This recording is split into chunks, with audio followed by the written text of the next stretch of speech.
আসসালামু আলাইকুম স্যার। ওয়ালাইকুম আসসালাম। ভালো আছো? জি স্যার, আলহামদুলিল্লাহ ভালো আছি। আপনি কেমন আছেন?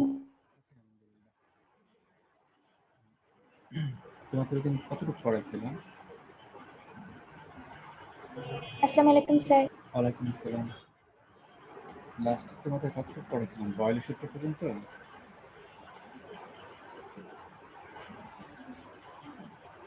বয়লের সূত্রটা কি লাস্ট পড়াইছিলাম?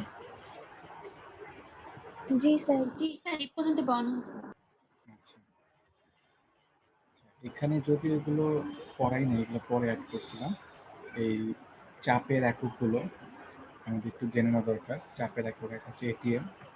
1 এটিএম সমান হচ্ছে 760 টর, এটাও চাপের একটা একক। 1 এটিএম সমান হচ্ছে 760 মিলিমিটার মার্কারি চাপ। আবার 1 এটিএম সমান হচ্ছে 1.01325 বার। আর আরেকটা হচ্ছে 101.325 কিলো প্যাসকেল। আর যদি এটাকে আমরা প্যাসকেল আকারে প্রকাশ করি তাহলে 1.01325 10⁵ প্যাসকেল। আর আয়তন এককগুলো হচ্ছে লিটার। 1 লিটার সমান হচ্ছে 1 ডেসিমিটার কিউব। আর 1 ডেসিমিটার কিউব সমান হচ্ছে 1000 ml বা 1000 সেন্টিমিটার কিউব। এটা কাটা এগুলো। আর 1 মিটার কিউব সমান সমান হচ্ছে 1000 লিটার বা 1000 ডেসিমিটার কিউব। হ্যাঁ, এইগুলো এই চিত্রগুলো বা লেখচিত্রগুলো কিন্তু পড়ানো হয়েছিল, তাই না? আচ্ছা, এখন আমরা আরেকটা সম্পর্ক দেখবো বয়লের সূত্র থেকে। আমরা বয়লের সূত্র অনুযায়ী জানি পিভি ইকুয়ালস টু হচ্ছে কে, তাই না? বয়লের সূত্র অনুযায়ী এটা আমরা জানি। আবার আমরা ঘনত্ব যদি ডি দিয়ে প্রকাশ করি, ঘনত্ব ডি সমান হচ্ছে এম বাই বি, মানে ভর বাই আয়তন। তাহলে আয়তন সমান কি হবে? ভর বাই ঘনত্ব। এখন এই যে পিভি ইকুয়ালস টু কে, এই সমীকরণে যদি আমি বি এর মানটা বসাই দেই, বি ইকুয়ালস টু হচ্ছে এম বাই ডি, তাহলে P into M by D equals to K. তাহলে এটাকে আমরা লিখতে পারি P by D equals to K by M. আমরা এমটাকে সমীকরণের ডান পাশে নিয়ে গেলাম, তাহলে আমরা এই সমীকরণটা পাচ্ছি। এখানে কেটা কি বলতো?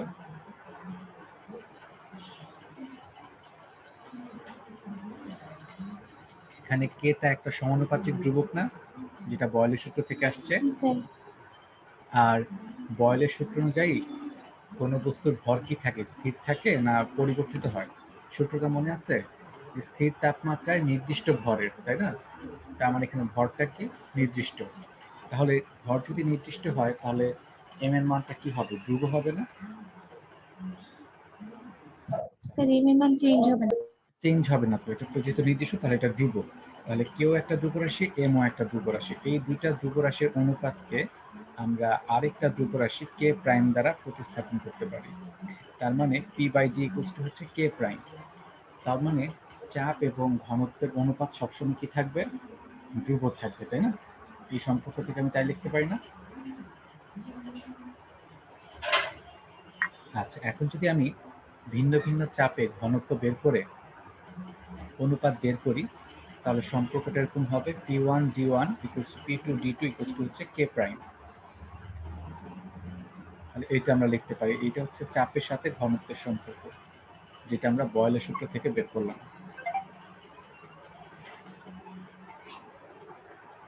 ঠিক আছে? এটা বুঝতে পারছো? জি স্যার, বুঝতে পেরেছি। জি স্যার। তাহলে এটা হলো গিয়ে বয়েলের সূত্র। ওকে, এবার আসি তাহলে আমরা চার্লসের সূত্রে। চার্লসের সূত্রটা কি বলছে? উনি বলছে স্থির চাপে, ওনার এখানে তাহলে কি স্থির থাকবে? চাপ স্থির থাকবে। স্থির চাপে তোমার নির্দিষ্ট ভরের কোনো গ্যাসের আয়তন প্রতি ডিগ্রি সেলসিয়াস তাপমাত্রা বৃদ্ধি বা হ্রাসের জন্য ওই গ্যাসের 0 ডিগ্রি সেলসিয়াস উষ্ণতায় যে আয়তন হয় তার 1/273 অংশে বৃদ্ধি বা হ্রাস পায়। এখানে 1/273 যে অংশটা আছে বা ভগ্নাংশটি আছে, এটা হচ্ছে স্থির চাপে গ্যাসের আয়তন প্রসারণ গুণাঙ্ক। ঠিক আছে, আয়তন প্রসারণ গুণাঙ্ক মানে হচ্ছে এই অনুপাতে এটা বৃদ্ধি পাবে বা হ্রাস পাবে। যেমন ধরো আমরা জিনিসটাকে এইভাবে ব্যাখ্যা করি, 0 ডিগ্রি সেলসিয়াস তাপমাত্রায় কোনো গ্যাসের আয়তন হচ্ছে ভি নট। 0 ডিগ্রি সেলসিয়াস তাপমাত্রায়, তাহলে তাপমাত্রা বৃদ্ধি করে তুমি যদি 1 ডিগ্রি সেলসিয়াস করো তাহলে গ্যাসটার আয়তন কত হবে? ধরলাম গ্যাসটার আয়তন হচ্ছে V1, 1 ডিগ্রি সেলসিয়াস তাপমাত্রায়, তাহলে V1 এর মানটা কত হবে? V1 এর মানটা হবে 0 ডিগ্রি সেলসিয়াস তাপমাত্রায় তার যে আয়তন ছিল সেইটা প্লাস যতটুকু বৃদ্ধি পাইল তাপমাত্রা বৃদ্ধির জন্য, ঠিক আছে, সেটা। তাহলে কতটুকু বৃদ্ধি পাবে? V0 এর 1/273 অংশ বৃদ্ধি পাবে। এটা হচ্ছে 1 ডিগ্রি সেলসিয়াস তাপমাত্রা বৃদ্ধির জন্য। তাহলে সেই ক্ষেত্রে সমীকরণটা তাহলে কি দাঁড়াচ্ছে? V1 = V0 plus V0 × 1/273। তাহলে এটাই আমরা পাচ্ছি এখানে যেটা লেখা আছে, তাই না? এই অংশটা কি বুঝতে পারছো?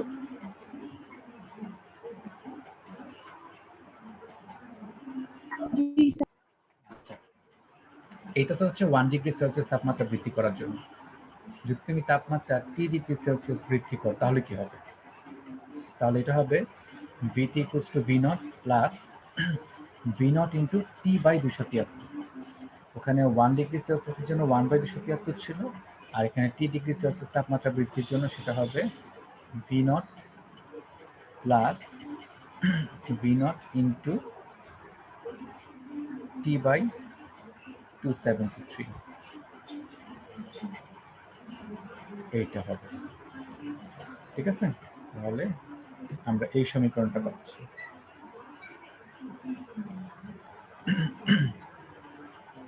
তাহলে এখান থেকে যদি আমি V0টাকে কমন নেই তাহলে পাওয়া যাবে V0 × 1 প্লাস T/273, এটা আমরা লিখতে পারতেছি। তাহলে এইটাই হচ্ছে চার্লসের সূত্রের গাণিতিক রূপ। তবে যদি আমরা তাপমাত্রা হ্রাস করি তাহলে সমীকরণটা দাঁড়াইতো VT = V0 minus T × V0/273, ঠিক আছে? এইটা। এখন এখান থেকে আমরা চার্লসের সূত্রের যে সংক্ষিপ্ত রূপ সেটা নিয়ে আসবো।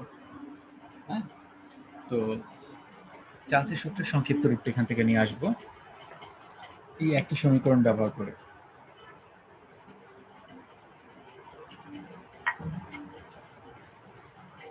ধরি স্থির চাপে নির্দিষ্ট ভরে কোনো গ্যাসের আয়তন 0 ডিগ্রি সেলসিয়াস তাপমাত্রা হচ্ছে 20 সেন্টিমিটার কিউব।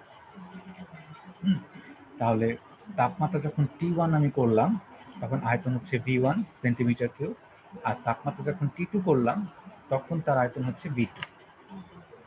এটা আমি লিখে নিলাম। হ্যাঁ, তাহলে V1 এর সমীকরণটা কি হবে?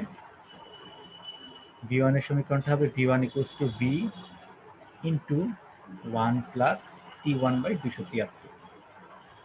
তো এইটাকে একটু সমাধান করলে উপরে আসবে 273 প্লাস T1/273। এই সমীকরণটা কোথা থেকে নিয়ে আসলাম এটা কি বুঝতে পারছো? এটা হচ্ছে আগের ঠিক এই সমীকরণ থেকে নিয়ে আসছি। জি স্যার। আচ্ছা, এখন বলো তো ডিগ্রি সেলসিয়াসের সাথে যখন আমি 273 যোগ করি তখন তাপমাত্রাটা কোন স্কেলে চলে যায়? কেলভিনে চলে যায়। আর কেলভিন তাপমাত্রাকে আমি কি স্মলার টি দিয়ে প্রকাশ করি না ক্যাপিটাল টি দিয়ে প্রকাশ করি? ক্যাপিটাল টি দিয়ে প্রকাশ করি। তাহলে 27, হ্যাঁ, তাহলে 273 প্লাস যখন স্মলার T1 আমি লিখব তখন সেটা হয়ে যাবে ক্যাপিটাল T1 কেলভিন। তাহলে সমীকরণটা কি দাঁড়াবে? V1 এর ক্ষেত্রে V1 = V × T1/273। একটা মিনিট তোমরা একটু হোল্ড করো। হ্যাঁ, একটা মিনিট।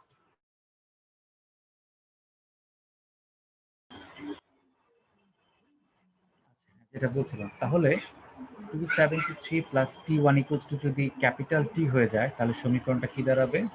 সমীকরণটা দাঁড়াবে V × T1/273, এইটা আসবে, তাই না?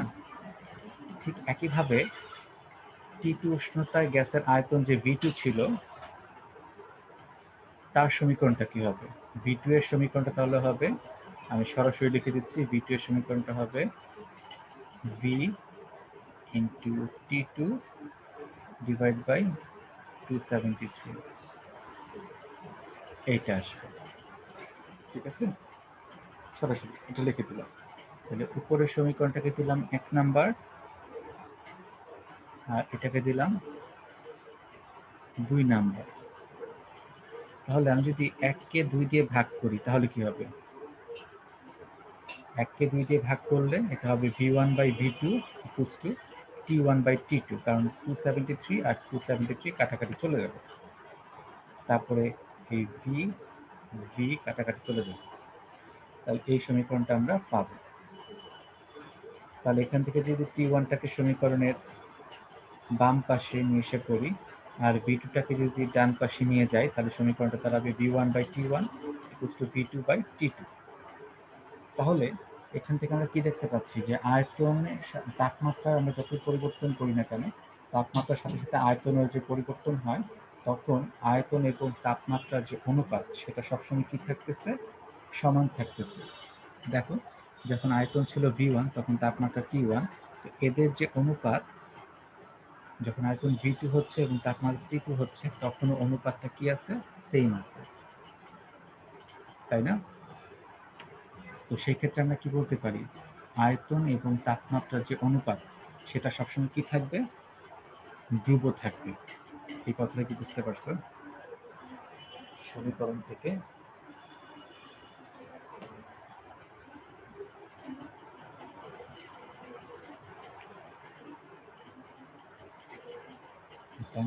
তোমরা কি বুঝতে পারছো এটা?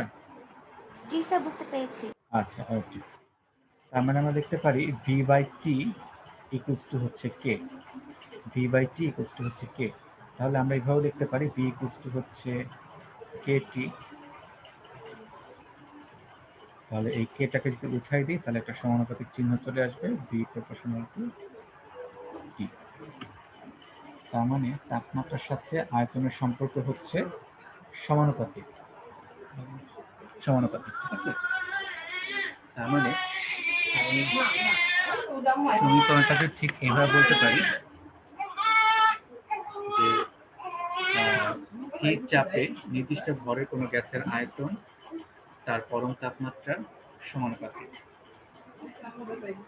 স্থির তাপমাত্রায় নির্দিষ্ট ভরের কোনো গ্যাসের আয়তন তার পরম তাপমাত্রার সমানুপাতিক, কারণ টিটা হচ্ছে পরম তাপমাত্রা।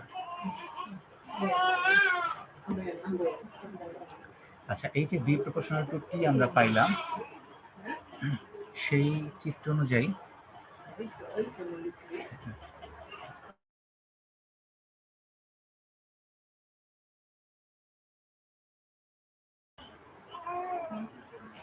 সেই চিত্র অনুযায়ী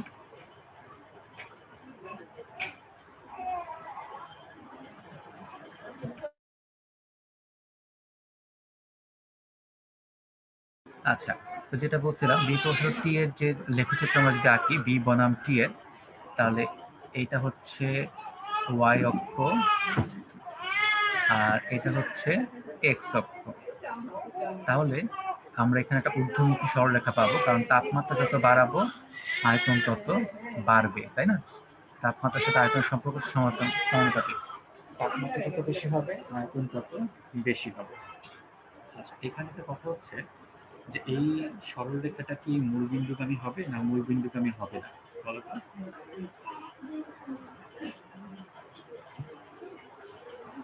মূলবিন্দুগামী হবে না। হবে না, এটার ব্যাখ্যাটা কি? ছোট একটা ব্যাখ্যা, সেটা হচ্ছে কারণ 0°C তাপমাত্রায় কোনো গ্যাসের আয়তন কিন্তু 0 হয় না, তাই না? 0°C তাপমাত্রায় গ্যাসের আয়তন এটা মূলবিন্দুগামী হবে না, রাইট? তো আমরা যদি ভিন্ন ভিন্ন চাপে লেখচিত্র অঙ্কন করি তাহলে আমরা ভিন্ন ভিন্ন রেখা পাবো।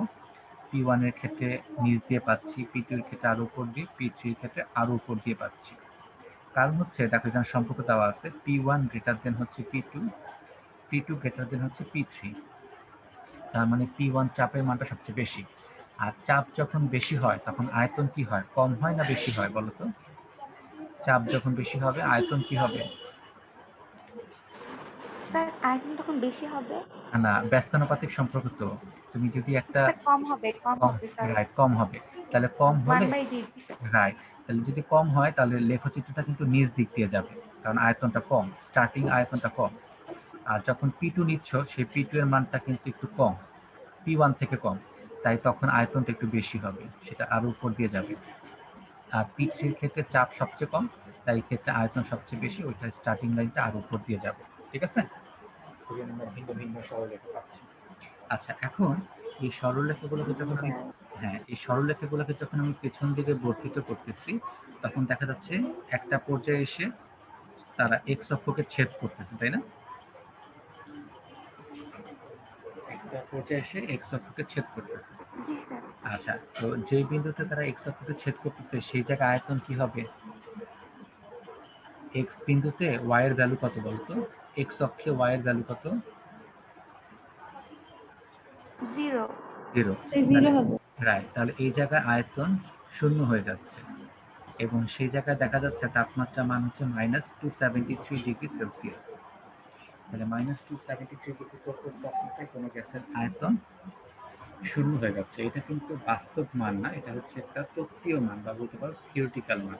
ঠিক আছে, এই লেখচিত্র থেকে আমরা আসলে পরম শূন্য তাপমাত্রার ধারণা পাই। আচ্ছা, এখন এই যে আমরা লেখচিত্র অঙ্কন করলাম, কিছু ঊর্ধ্বগামী সরলরেখা পাইলাম, এই ক্ষেত্রে তোমার কোনটা স্থির আছে, আয়তন না তাপমাত্রা না চাপ, কোনটা স্থির আছে বলো তো? চাপ স্থির। চাপ স্থির। তো স্থির মানে হচ্ছে আইসো, আর এখানে চাপ হচ্ছে, চাপের একক হচ্ছে বার। আমরা একটু আগে দেখছিলাম না, চাপের একটা একক ছিল বার, এই যেখানে এই যে বার, দেখছো চাপের একটা একক।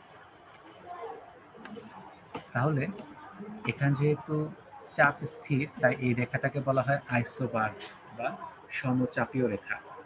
হ্যাঁ, তো সমচাপীয় রেখার সংজ্ঞাটা তাহলে কি হবে?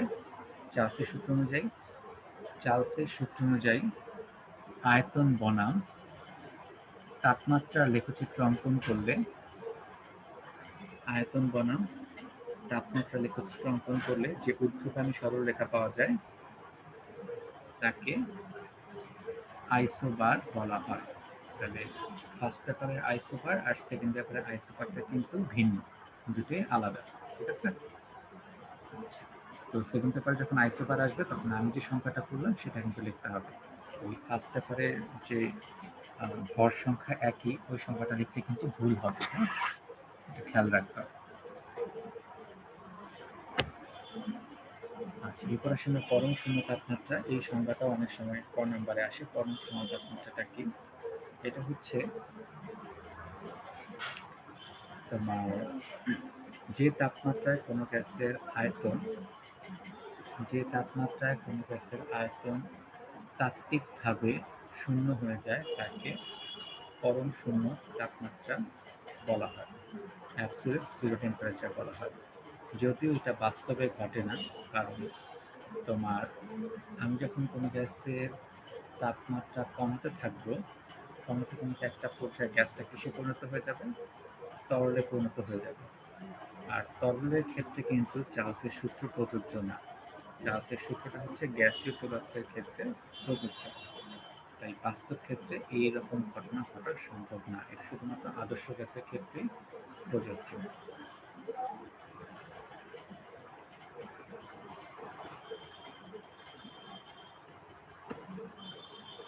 আচ্ছা, তারপর হচ্ছে উষ্ণতার পরম স্কেল কাকে বলে? বিজ্ঞানী কেলভিন তাপমাত্রার একটি নতুন স্কেল প্রবর্তন করেন, যার শূন্য বিন্দু ধরা হয় পরম উষ্ণতা, পরম শূন্য তাপমাত্রাকে, মানে -273কে শূন্য ধরে, -273কে শূন্য ধরে তাপমাত্রার যে নতুন স্কেলটা তৈরি করা হয়েছে সেটাকে বলা হয় পরম স্কেল বা কেলভিন স্কেল বলা হয়। এই এতটুকু সংজ্ঞা জানা থাকলে যথেষ্ট যে পরম স্কেল কি বা কেলভিন স্কেল কি।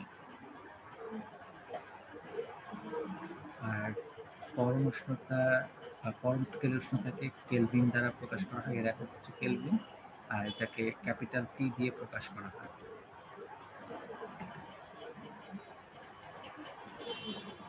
এরপর আমরা দেখতে পারি হচ্ছে গ্যাসের সমন্বয় সূত্র। তোমার বয় ও চার্লসের সূত্র দুটার সমন্বয় কি বলা হয়, গ্যাসের সমন্বয় সূত্র একটা, সেটা হচ্ছে আমরা বয়লের সূত্র থেকে কি জানি, বয়লের সূত্র অনুযায়ী ভি প্রপোর্শনাল টু হচ্ছে 1/T, যখন তাপমাত্রা টি স্থির। আর চার্লসের সূত্র অনুযায়ী ভি প্রপোর্শনাল টু হচ্ছে টি, যখন চাপ ই হচ্ছে স্থির।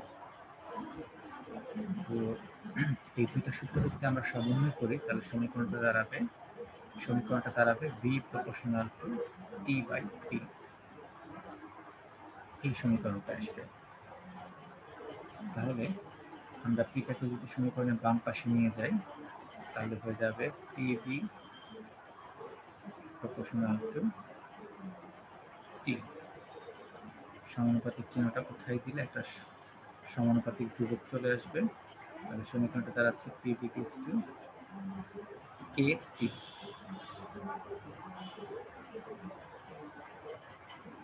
এটাকে এখন সমীকরণের বাম পাশে নিয়ে আসলে সমীকরণটা দাঁড়াবে PV/T ইকুয়ালস টু হচ্ছে K। তাহলে চাপ ও আয়তনের গুণফলের সাথে তাপমাত্রার যে অনুপাত সেটা সবসময় কি থাকবে, যোগ থাকবে। তাহলে আমি যদি ভিন্ন ভিন্ন তাপমাত্রায় ভিন্ন ভিন্ন চাপে গ্যাসের আয়তন নির্ণয় করি, তারপর যদি চাপ এবং আয়তনের গুণফলের সাথে তাপমাত্রার অনুপাত বের করি তাহলে সেটা সবসময় কি থাকবে, ধ্রুব থাকবে। ধরো T1 তাপমাত্রায় কোন একটা গ্যাসের আয়তন V1 এবং চাপ হচ্ছে P1, আর T2 কেলভিন তাপমাত্রায় ওই গ্যাসের আয়তন V2 এবং চাপ হচ্ছে P2।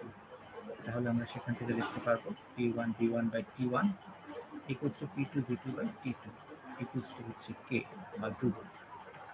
ঠিক আছে, এই হচ্ছে গ্যাসের সমন্বয় সূত্র।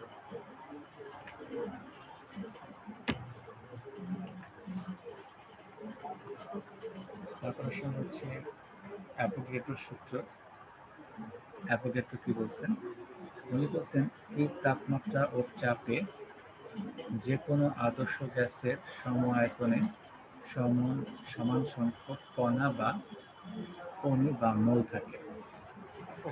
স্থির তাপমাত্রা ও চাপে যে কোনো আদর্শ গ্যাসের সম আয়তনে সম সংখ্যক কণা বা মোল থাকে। তাহলে এখানে আয়তনের সাথে মোল সংখ্যার মধ্যে একটা সমানুপাতিক সম্পর্ক আছে, ভি প্রপোর্শনাল টু হচ্ছে এন। যখন টি আর পি কি থাকবে, স্থির থাকবে, মানে তাপমাত্রা ও চাপ স্থির থাকবে। তাহলে ভি ইকুয়ালস টু দাঁড়াচ্ছে কে এন। সমানুপাতিক চিহ্নটা উঠাই দিলে এখানে কেটা হচ্ছে সমানুপাতিক ধ্রুবক। তাহলে V/N ইকুয়ালস টু হচ্ছে কে। এতটা আমাদের দরকার নাই, আমাদের শুধু অ্যাভোগাড্রোর সূত্রটা জানলে যথেষ্ট, আর এই প্রথম সম্পর্ক জানলে যথেষ্ট। ঠিক আছে, এটি আমাদের কাজে লাগবে। আচ্ছা, তারপর হচ্ছে আমরা আদর্শ গ্যাসের সমীকরণ বা এটাকে অবস্থার সমীকরণ বা গ্যাসের সমন্বয় সূত্র বলা হয়। এটা হচ্ছে বয়েল, চার্লস ও অ্যাভোগাড্রো সূত্রের সমন্বয় সূত্র। এখানে বয়েলের সূত্র অনুযায়ী আমরা জানি ভি প্রপোর্শনাল টু হচ্ছে 1/T, যখন মোল সংখ্যা এবং তাপমাত্রা স্থির। আবার চার্লসের সূত্র অনুযায়ী ভি প্রপোর্শনাল টু হচ্ছে টি, যখন মোল সংখ্যা এবং চাপ স্থির। আর অ্যাভোগাড্রোর প্রকল্প বা সূত্র অনুযায়ী ভি প্রপোর্শনাল টু হচ্ছে এন, যখন তাপমাত্রা ও চাপ স্থির। এই হচ্ছে তিনজনের সূত্রের সংক্ষিপ্ত রূপ। এই তিনটা সূত্রকে যদি এখন আমরা একসাথে করে ফেলি তাহলে সম্পর্কটা দাঁড়াবে V proportional to NT/P, NT/P দাঁড়াবে। তাহলে সেখান থেকে আমরা যদি সমানুপাতিক চিহ্নটা উঠাই দিই তাহলে একটা সমানুপাতিক ধ্রুবক কে চলে আসবে এবং সম্পর্কটা দাঁড়াবে PV ইকুয়ালস টু KNT। আর আদর্শ গ্যাসের ক্ষেত্রে কে ইকুয়ালস টু হচ্ছে আর। আদর্শ গ্যাসের ক্ষেত্রে কে ইকুয়ালস টু হচ্ছে আর, তখন সমীকরণটা দাঁড়াবে PV ইকুয়ালস টু nRT। এই আরটাকেই বলা হয় সার্বজনীন গ্যাস ধ্রুবক বা মোলার গ্যাস ধ্রুবক বলা হয়ে থাকে। ঠিক আছে, এবং এক মোল গ্যাসের ক্ষেত্রে সমীকরণটা হবে PV ইকুয়ালস টু RT, এক মোল গ্যাসের ক্ষেত্রে। এখানে সকল আদর্শ গ্যাস এই সূত্রটা মেনে চলে। এতটুকু পর্যন্ত হয়তো তোমরা ফিজিক্সও কিছুটা পড়ছো। এই জায়গায় কোনো অংশ কি তোমাদের বোঝার বাকি আছে তাকে জিজ্ঞেস করতে পারো, এইসব জায়গায় প্রতি কোনো প্রশ্ন থাকলে।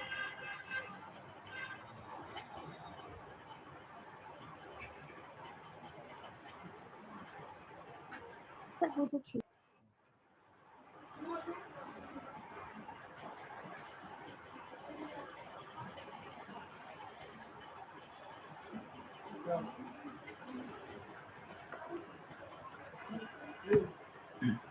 এরপরে আমরা গেলুসাকের চাপের সূত্র। চাপের সূত্রটা কি? এখানে সংক্ষিপ্ত রূপটা লেখা আছে চাপের সূত্রে, সেটা হচ্ছে স্থির আয়তনে নির্দিষ্ট পরিমাণ বা নির্দিষ্ট ভরের কোনো গ্যাসের চাপ আর পরম তাপমাত্রার সমানুপাতিক। স্থির আয়তনে নির্দিষ্ট ভরের কোনো গ্যাসের চাপ তার পরম তাপমাত্রার সমানুপাতিক। কিন্তু অরিজিনাল সূত্রটা কি সেটা তোমাদেরকে বলে নিচ্ছি। এটাকে গেলুসাকের প্রথম সূত্র বলা হয়। হ্যাঁ, তো এই সূত্রটা হচ্ছে স্থির আয়তনে নির্দিষ্ট ভরের কোনো গ্যাসের চাপ, স্থির আয়তনে নির্দিষ্ট ভরের কোনো গ্যাসের চাপ প্রতি ডিগ্রি সেলসিয়াস তাপমাত্রা বৃদ্ধি বা হ্রাসের জন্য প্রতি ডিগ্রি সেলসিয়াস তাপমাত্রা বৃদ্ধি বা হ্রাসের জন্য 0 ডিগ্রি সেলসিয়াস তাপমাত্রা এর নির্ণীত চাপের 1/273 অংশে বৃদ্ধি বা হ্রাস পায়। এটা হচ্ছে ঠিক চার্লসের সূত্রটার মতো, শুধুমাত্র যেখানে স্থির চাপ ছিল সেখানে হবে স্থির আয়তন, আর যেখানে ছিল আয়তনের কথা সেখানে হবে চাপ। ঠিক আছে, বাকি সব জিনিস সেম। ওইটাকেই সমাধান করে সংক্ষিপ্ত রূপ আকারে এই পি প্রপোর্শনাল টু টি নিয়ে আসা হয়েছে। ঠিক যেভাবে চার্লসের সূত্র থেকে তোমার এই যে ভি প্রপোর্শনাল টু টি নিয়ে আসা হয়েছে, ঠিক একইভাবে পি প্রপোর্শনাল টু টি নিয়ে আসা হয়েছে একইভাবে। ঠিক আছে, কোনো ব্যতিক্রম নাই এর মধ্যে। তো এই গেলুসাকের সূত্র থেকে আমরা পাচ্ছি পি প্রপোর্শনাল টু টি। এই প্রপোর্শনাল চিহ্নটা উঠাই দিলে P equals to K T আসতেছে। তাহলে P by T equals to K, তার মানে চাপ এবং তাপমাত্রার অনুপাত সবসময় কি থাকবে? ধ্রুব থাকবে। তাহলে তুমি ভিন্ন ভিন্ন তাপমাত্রায় যদি চাপ নির্ণয় করো সেক্ষেত্রেও এদের অনুপাত কি থাকবে? ধ্রুব থাকবে। যেমন P1 বাই T1, তারপর যদি তাপমাত্রা হয় T2 এবং সেক্ষেত্রে চাপ যদি হয় P2, তাহলে P1 by T1 equals to P2 by T2 equals to হচ্ছে K। এটা আমরা লিখতে পারি। তো এই সূত্রটাকে বলা হয় গেলুসাকের প্রথম সূত্র। তোমরা তো 9-10 এ গেলুসাকের আর কোনো সূত্র পাও নাই, তাই না? ছিল কি তোমাদের কোনো সূত্র গেলুসাকের 9-10 এ? আমার মনে হয় ছিল না। গেলুসাকের আরেকটা সূত্র হচ্ছে যদি কোনো রাসায়নিক বিক্রিয়ায়, হ্যাঁ এটা তোমাদের দরকার নেই কারণ বলতেছি একটা, যদি কোনো রাসায়নিক বিক্রিয়ায় বিক্রিয়ক এবং উৎপাদ উভয়ই গ্যাসীয় হয় তবে এদের মধ্যে একটা সরল অনুপাত বিদ্যমান থাকবে। তবে এদের মধ্যে একটা সরল অনুপাত বিদ্যমান থাকবে। যেমন ধরো নাইট্রোজেন গ্যাসের সাথে হাইড্রোজেন গ্যাসের মধ্যে বিক্রিয়া হচ্ছে,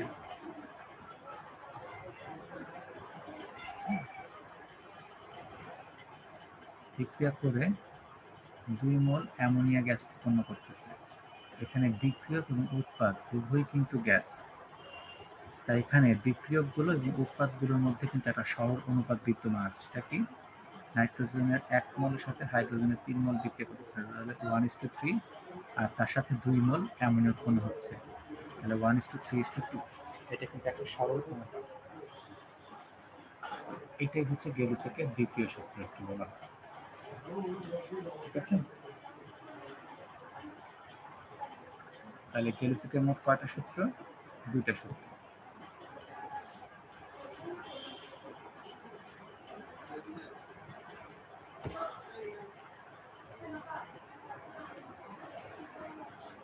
তারপর হচ্ছে গ্যাসের তাপমাত্রা, চাপ এবং আয়তনের মধ্যে আয়তনের বিভিন্ন মানগুলো দেখে নিব বিভিন্ন এককে। যেমন গ্যাসের মোলার আয়তন প্রকাশ করার জন্য দুটি একক সবচেয়ে বেশি ব্যবহার করা হয়, একটা হচ্ছে এসটিপি আর একটা হচ্ছে এসএটিপি, আর কোনো কোনো ক্ষেত্রে এনটিপিও ব্যবহার করা হয়।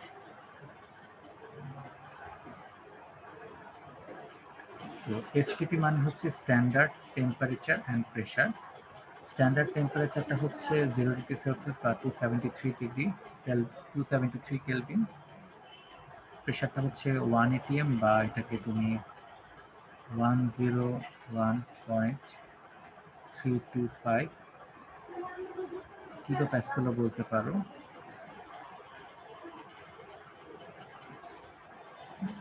বা এটাকে প্যাসকেলও প্রকাশ করতে পারো চাইলে।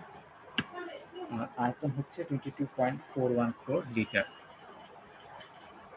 আর এসএটিপি হচ্ছে standard ambient temperature and pressure. এই ক্ষেত্রে টেম্পারেচার হচ্ছে 25 degree Celsius or 298 Kelvin. Pressure হচ্ছে 100 কিলো প্যাসকেল। এটাকে তুমি যদি এটিএম এ ভাগ করতে চাও, মানে বের করতে চাও, তাহলে 100-কে 101.325 কিলো প্যাসকেল দিয়ে ভাগ করতে হবে। তাহলে 100-কে 101.325 দিয়ে ভাগ করলে কত হয় বলো তো? তাহলে চাপটাকে আমরা এটিএম এও প্রকাশ করতে পারি। আমরা একটু ক্যালকুলেশন করে বলো তো কত হয় এটা।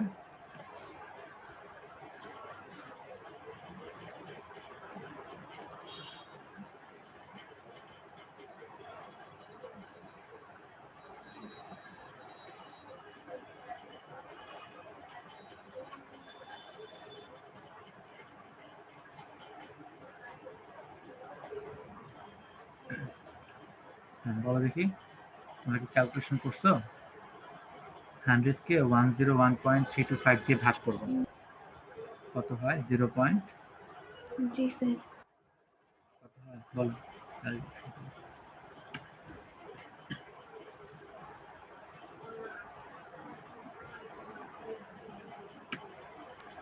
স্যার 0.986 আসে।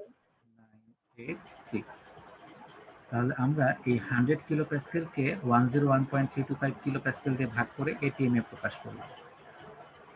কেন এটা দিয়ে ভাগ করলাম? কারণ আমরা জানি 101.325 কিলো প্যাসকেল সমান হচ্ছে 1 এটিএম, তাই না? তাহলে 100 কিলো প্যাসকেল সমান কত?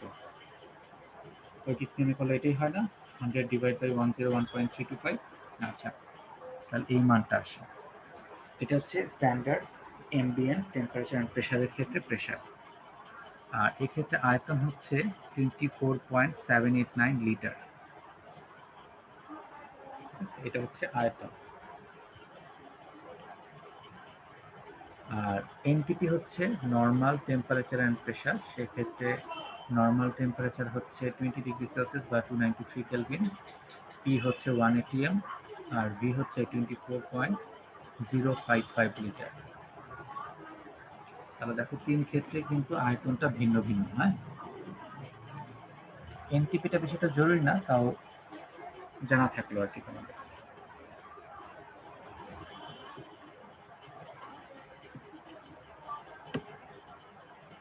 তারপর আসি আমরা আর এর তাৎপর্যটা কি। আর এর সমীকরণটা কি ছিল আমরা জানি, পিভি ইকুয়ালস টু ছিল এন আর টি। তাহলে আর ইকুয়ালস টু কি লেখা যায়? PV by N T. পি হচ্ছে এখানে চাপ, বি হচ্ছে আয়তন, এন হচ্ছে মোল, আর টি হচ্ছে তাপমাত্রা। আচ্ছা, চাপ সমান কি এটা তোমাদের জানা আছে? চাপ কাকে বলে এই সংজ্ঞা কি ফিজিক্সে পড়ছিলেন?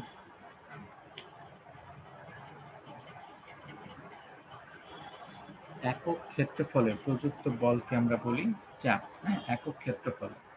তাহলে চাপ হচ্ছে বল বাই ক্ষেত্রফল। বল বাই ক্ষেত্রফল। আর ক্ষেত্রফল মানে হচ্ছে কিন্তু দৈর্ঘ্য স্কয়ার। ক্ষেত্রফল মানে দৈর্ঘ্য স্কয়ার। তাহলে বল বাই দৈর্ঘ্য স্কয়ার ইন্টু দৈর্ঘ্য cube divide by mole into Kelvin. তাহলে এখানে দৈর্ঘ্য দৈর্ঘ্য কেটে ফেললে এখানে উপরে একটা মাত্র দৈর্ঘ্য থাকবে, উপরে একটা মাত্র দৈর্ঘ্য থাকবে। তাহলে সমীকরণটা দাঁড়াচ্ছে বল ইন্টু দৈর্ঘ্য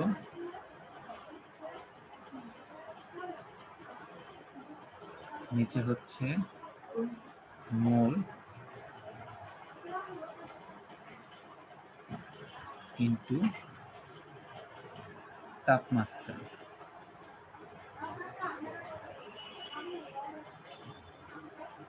বল ইন্টু দৈর্ঘ্য সমান কি বলতো?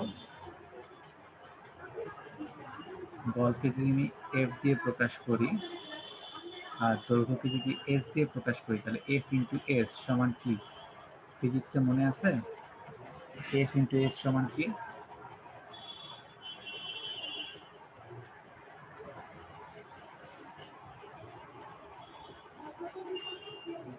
জি স্যার। এফ ইন্টু এস এটা সমান কি ফিজিক্সে পড়ছিলা? বল ইন্টু দৈর্ঘ্য বা সরণ সমান কি? W equal to Fs। Right, W মানে কাজ, রাইট। তার মানে এখানে বল ইন্টু দৈর্ঘ্য সমান হচ্ছে কাজ, আর নিচে থাকতেছে মোল আর কেলভিন। তাহলে আর এর এককটা দাঁড়াচ্ছে কাজ পার মোল পার কেলভিন। এই লেন্থের অংশটা এখান থেকে কাটা, ঠিক আছে? আচ্ছা, তার মানে আর এর ফুল মিনিংটা দাঁড়াবে তোমার 1 মোল গ্যাসের তাপমাত্রা 1 কেলভিন বৃদ্ধি করলে, 1 মোল গ্যাসের তাপমাত্রা 1 কেলভিন বৃদ্ধি করলে তোমার স্থির চাপের বিরুদ্ধে, হ্যাঁ, স্থির চাপের বিরুদ্ধে যে কাজ সম্পাদিত হয় তার মান আর এর সমান। তার মানটাই হচ্ছে আর এর সমান। এটি হচ্ছে আর এর তাৎপর্য।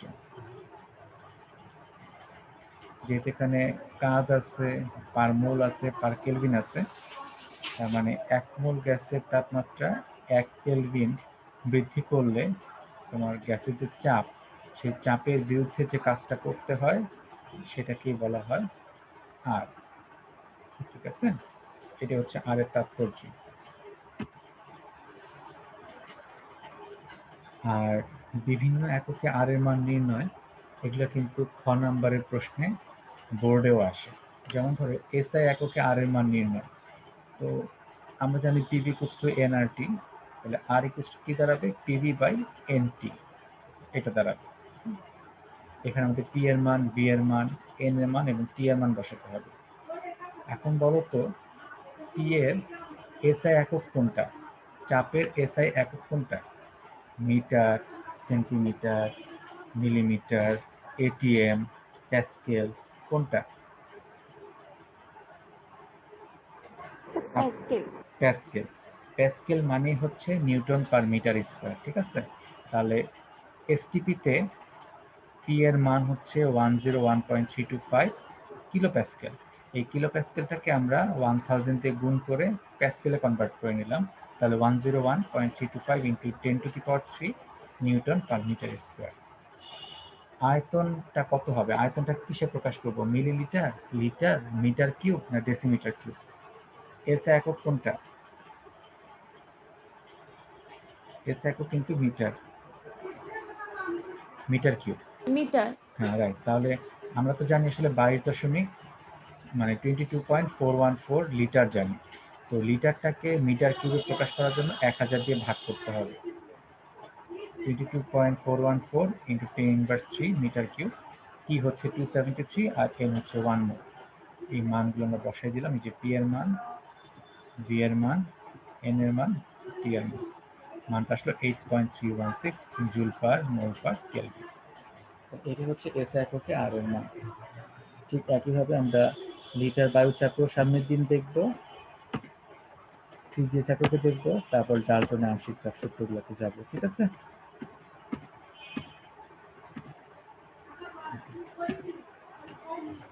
নেক্সট ডেতে আমরা এগুলোতে যাবো। হ্যাঁ, জি স্যার। জি স্যার।